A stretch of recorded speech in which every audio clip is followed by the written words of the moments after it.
You wake up at 6:30. The alarm hums.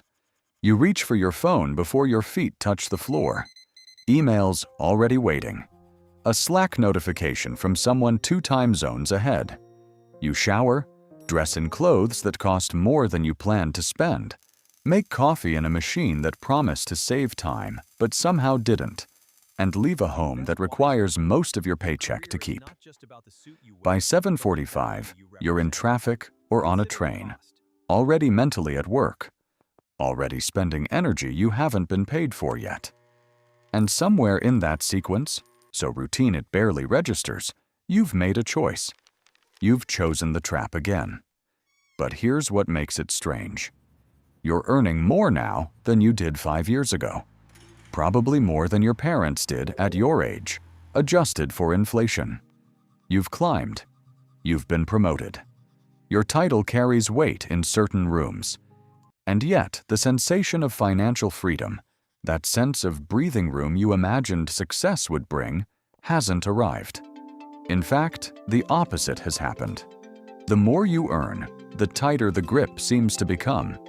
You're making progress by every conventional measure, but the exit signs keep moving further away. This is not an accident, and it's not entirely imposed from above, though that explanation is seductive.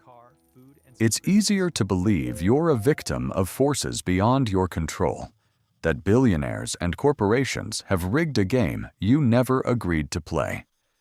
There's truth in that, but it's incomplete.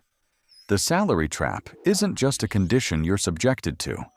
It's a condition you participate in constructing, day after day, with 100 small choices that feel like non-choices. Here's how it works mechanically first. Then we'll go deeper. Every time your income rises, your lifestyle recalibrates. Not because you're reckless, but because the entire environment around you shifts. You move to a neighborhood that matches your new salary. You update your wardrobe to fit the rooms you now occupy. You buy the car that doesn't embarrass you in the company parking lot. You join the gym your colleagues mention. You eat at restaurants that reflect your status. And all of this happens so smoothly, so naturally, that you hardly notice the ratchet tightening. Economists call it lifestyle inflation. But that term makes it sound optional, like a personal failing. It's more structural than that. Your social world applies pressure. Your professional environment applies pressure. The algorithm that curates your feed applies pressure. You're not weak. You're responding to incentives that are everywhere. But the mechanics are just the surface. The real trap is psychological. It runs deeper than spending. It's about what you're actually buying when you spend. You're not just purchasing objects or experiences. You're purchasing proof. Proof that you've made it. Proof that you're not falling behind.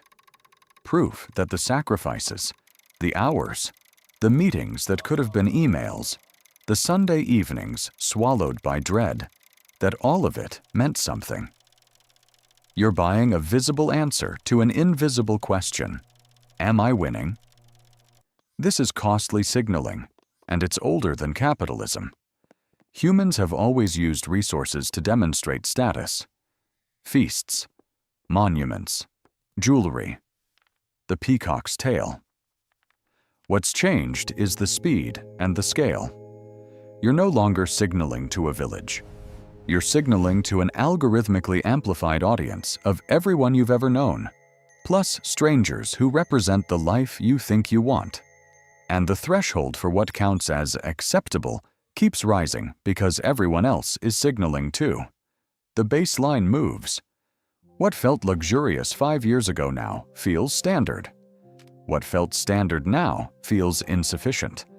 And so you're caught in a comparison's arms race you didn't declare. You're competing against people who are also competing, many of whom are faking it, some of whom are quietly breaking under the weight of it. But you can't see the breakage. You only see the signals, the vacation photos, the job announcements, the home renovation, the calm, competent surface. and you adjust your behavior to keep pace with ghosts. Now, add in identity. Your job isn't just what you do for money. It's become who you are. When someone asks what you do, you don't say you exchange labor for currency. You say your title. You say your company. And in that answer, compressed into a few words, is an entire story you've told yourself about your worth.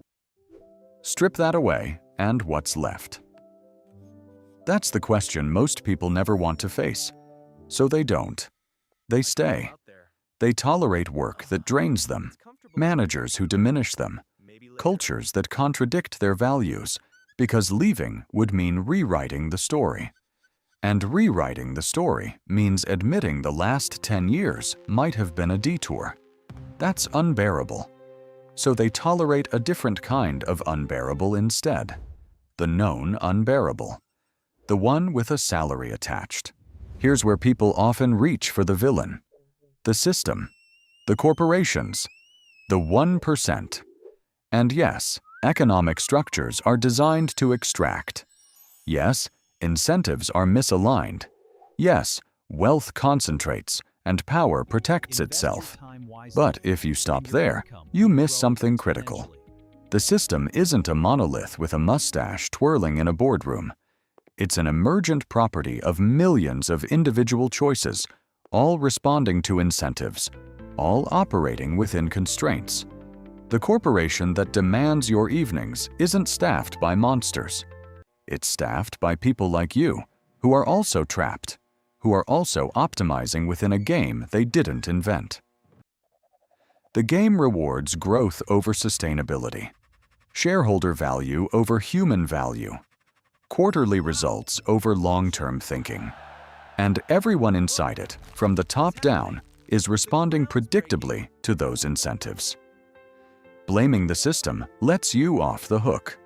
It preserves your innocence, but it also renders you passive.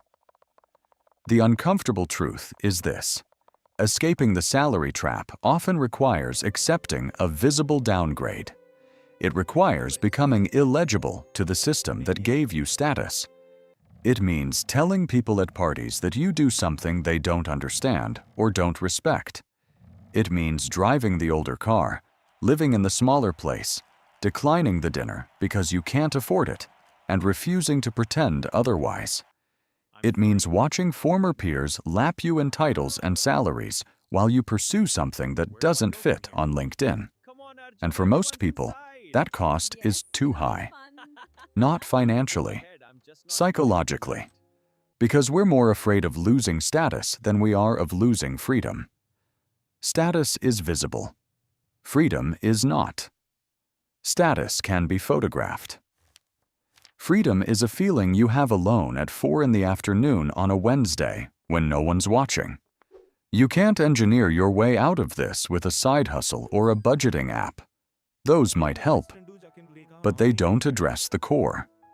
The core is about what you're willing to stop performing, what you're willing to stop proving, what you're willing to let others think about you. Most people never get there. They spend decades optimizing inside the trap, getting better at being stuck, confusing incremental raises with progress. And then, one day, they look up and realize they've built a life they can't afford to leave, not because of the mortgage, but because of the identity wrapped around it. There's no clean resolution here, no switch to flip. The salary trap persists because it works. It extracts productivity. It maintains order. It rewards compliance with comfort, and comfort is genuinely comfortable right up until it isn't. The question is not how to escape the system entirely. That's a fantasy. You can't opt out of an economy unless you're prepared to opt out of everything it provides, and most people aren't. The question is how to redesign your participation. How to take what the system offers without letting it take everything in return. How to stay legible enough to survive, but illegible enough to stay free. That's not a formula. It's a negotiation you conduct with yourself. in private, over years. And it starts the moment you stop pretending the trap is something that only happened to you.